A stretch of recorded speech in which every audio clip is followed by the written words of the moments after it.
नचिकेता को मृत्यु के देवता के 3 वरदान।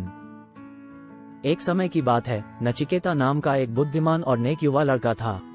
वह अपने परिवार के साथ प्राचीन भारत में रहते थे। एक दिन नचिकेता के पिता वाजश्रवस द्वारा एक महान यज्ञ समारोह आयोजित किया जा रहा था, जो दिव्य आशीर्वाद प्राप्त करने और अपनी सांसारिक इच्छाओं को पूरा करने की इच्छा रखता था। यज्ञ के भाग के रूप में वाजश्रवा को अपनी सबसे मूल्यवान संपत्ति पुजारियों को अर्पित करनी थी। हालांकि युवा नचिकेता ने देखा कि उनके पिता बलि के रूप में बुरी, बीमार और बेकार गायों की पेशकश कर रहे थे। इस अवलोकन से परेशान होकर नचिकेता को एहसास हुआ कि उनके पिता के कार्य अच्छे नहीं थे और इससे सच्चा आध्यात्मिक विकास या पूर्ति नहीं होगी।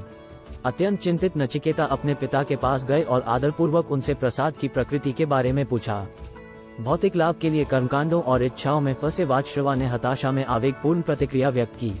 वाजश्रवस, यदि तुम इतने उत्सुक हो नचिकेता, तो मैं तुम्हें मृत्यु के देवता यम को सौंप दूंगा। यद्यपि वाजश्रवा के शब्दों में क्रोध था, फिर भी उनमें शक्ति थी। सत्य के सच्चे अन्वेषक होने के कारण नचिकेता ने अपने पिता की बातों को गंभीरता से लिया। उसने अपने पिता के जल्दबाजी में दिए गए वादे को पूरा करने का संकल्प लिया और मृत्यु के देवता यम से मिलने के लिए परलोक में निकल पड़ा। नचिकेता यमलोक पहुंचे और अपने अटूट दृढ़ संकल्प और विश्वास का प्रदर्शन करते हुए धैर्यपूर्वक उनके महल के बाहर 3 दिनों तक प्रतीक्षा की। नचिकेता के संकल्प से प्रभावित होकर यम अंततः वापस आए और प्रशंसा के प्रतीक के रूप में उन्हें 3 वरदान देने की पेशकश की। नचिकेता ने भौतिक इच्छाओं के आकर्षण से विचलित हुए बिना अपने वरदानों को बुद्धिमानी से चुना। अपने पहले वरदान में उसने प्रार्थना की कि उसके पिता का क्रोध शांत हो जाए और उसके पिता के साथ उसके संबंध पुनः स्थापित हो जाएं। नचिकेता के अनुरोध के पीछे के नेक इरादों को जानकर यम खुशी से सहमत हो गए। अपने दूसरे वरदान के लिए नचिकेता ने अग्नि अनुष्ठान यज्ञ का ज्ञान और इसे सही ढंग से करने का तरीका, साथ ही मृत्यु के बाद के जीवन और आत्मा की प्रकृति की समझ मांगी। यम ने नचिकेता की आध्यात्मिक भूख को पहचानते हुए गहन ज्ञान प्रदान किया, जिससे अस्तित्व के रहस्य और आत्मा की शाश्वत प्रकृति का पता चला। नचिकेता का अंतिम वरदान सबसे गहरा और साहसी था। उन्होंने यम से उन्हें मुक्ति मोक्ष प्राप्त करने का अंतिम ज्ञान सिखाने के लिए कहा, वह ज्ञान जो उन्हें जीवन और मृत्यु के चक्र से परे शाश्वत सत्य के दायरे में ले जा सके। यम झिझके, क्योंकि ज्ञान आसानी से साझा नहीं किया जाता था, लेकिन अंततः नचिकेता की निस्वार्थता और आध्यात्मिक ज्ञान की खोज से प्रभावित होकर सहमत हो गए।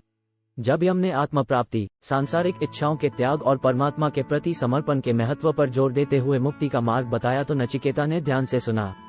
यम द्वारा प्रदान किया गया ज्ञान नचिकेता के लिए एक अमूल्य खजाना बन गया, जिसने उनकी आध्यात्मिक यात्रा में उनका मार्गदर्शन किया।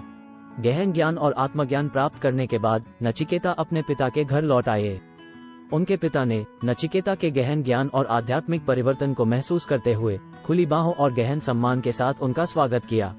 नचिकेता की कहानी हमें चुनौतियों और बलिदानों के बावजूद भी सत्य की तलाश करने का महत्व सिखाती है। यह आध्यात्मिक ज्ञान की शाश्वत खोज और ज्ञान की खोज के महत्व पर जोर देता है, जो आत्म प्राप्ति और जीवन और मृत्यु के चक्र से मुक्ति की ओर ले जाता है। नचिकेता का अटूट दृढ़ संकल्प, विनम्रता और बुद्धिमत्ता सत्य के साधकों को प्रेरित करती है और आध्यात्मिक ज्ञान की परिवर्तनकारी शक्ति की याद दिलाती है।